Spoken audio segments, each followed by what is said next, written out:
हमने पीएम मोदी और सोमनाथ मंदिर के स्पेशल कनेक्शन पर एक एक्सक्लूसिव रिपोर्ट तैयार की है। वो रिपोर्ट आप देखिए, फिर हम आपको इस मंदिर के कुछ ऐतिहासिक डिटेल्स बताएंगे।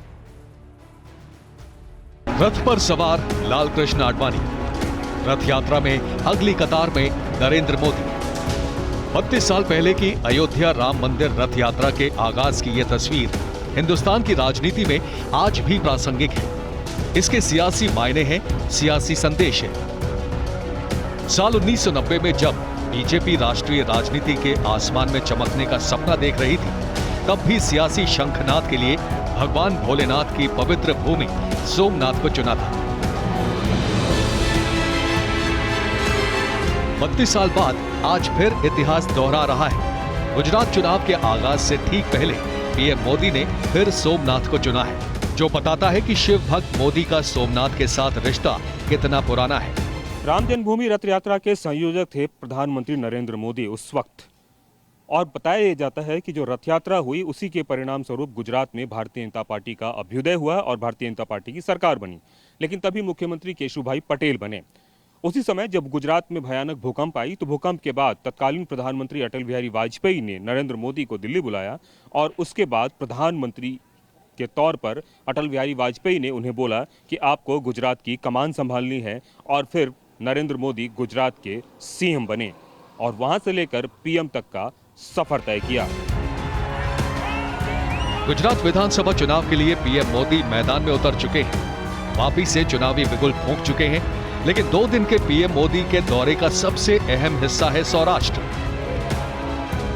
जहां 12 ज्योतिर्लिंगों में शुमार सोमनाथ मंदिर है, जो राष्ट्रीय फलक पर पीएम मोदी के राजनीतिक उदय का केंद्र बन चुका है। जो भी है वही प्रधानमंत्री बनाने में मजबूत नींव रखती है। मतलब सौराष्ट्र से ही गुजरात के मुख्यमंत्री पद का रास्ता खुलता है, एक तरह से कह सकते हैं।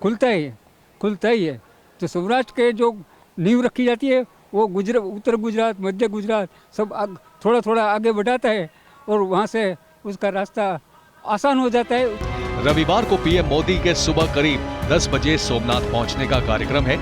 करीब 30 मिनट तक पीएम मोदी पूजा पाठ करेंगे, भगवान भोलेनाथ से जीत का आशीर्वाद लेंगे।